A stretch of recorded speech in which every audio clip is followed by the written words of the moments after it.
Après un quart de siècle à la tête de France Terre d'Asile, vous présidez maintenant l'association France Fraternité. Un mot sur cette semaine en France. C'est une semaine terrible.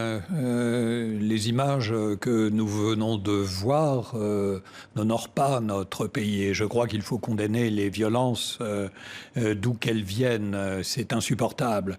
Le comportement de certains policiers qui entachent l'ensemble de l'institution policière, de la police républicaine, doit trouver sa sanction devant la justice. De la même manière, le comportement de ceux qui sont appelés Black Bloc, qui sont tout simplement des casseurs, doit être puni. Mais je crois surtout qu'en démocratie, le courage du politique, c'est de trouver les éléments d'un compromis. Et là, le politique en manque ? Écoutez, je pense on entendait le sujet, on est de moins en moins dans le compromis ? Oui, non, il faut trouver un compromis, et notamment, je pense que le retrait de l'article 24 serait sagesse.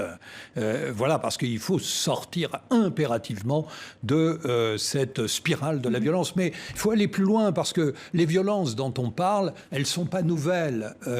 Par exemple, les violences commises par certains policiers. Et donc, je pense qu'il faut une grande réforme de la police, et notamment une institution de contrôle de la police qui soit indépendante de la police. Alors, cette semaine aussi, c'était lundi, les forces de l'ordre ont procédé à l'évacuation d'un campement illégal de quelques 500 migrants à Paris, une intervention violente qui, elle aussi, fait polémique. Ça fait partie de cette semaine. Vous êtes-vous une figure de l'aide aux migrants?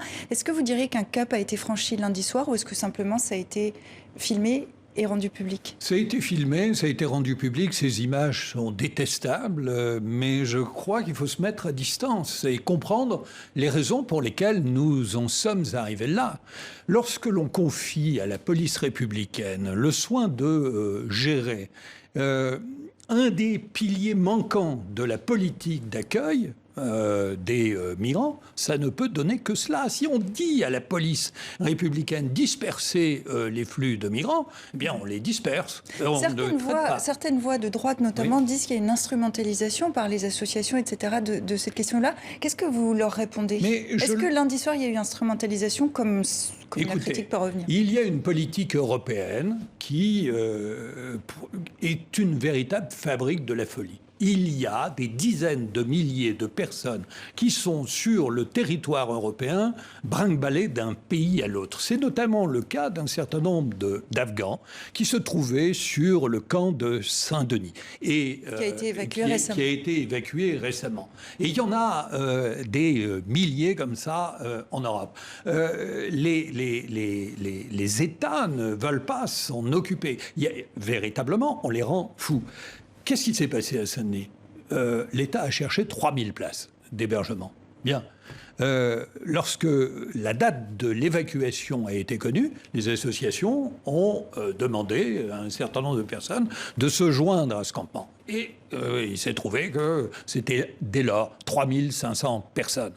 Mais vous voyez, il manque en réalité un dispositif d'accueil réellement pensé. Vous plaidez, vous, pour un dispositif, justement, qui prendrait quelle forme? Mais je vais vous dire, j'ai amené là un document, qui est le document 2021 du Parlement. Dans ce document, il est dit, de manière écrite, que l'État hébergera 50% des demandeurs d'asile. Et ça n'est pas le cas aujourd'hui.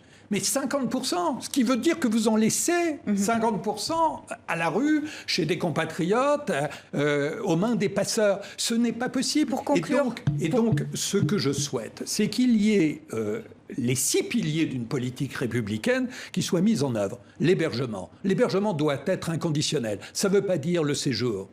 Ça ne veut pas dire le séjour. Le contrôle, parce qu'il faut contrôler, éloigner et insérer, intégrer. Nous avons un travail formidable à faire dans notre pays en matière d'intégration. Et là aussi, nous pêchons. Qui vous tient à cœur ici en France. Mais bien entendu, c'est le travail de France Fraternité. Oui, merci beaucoup d'être venu nous voir sur TV5 Monde. À bientôt.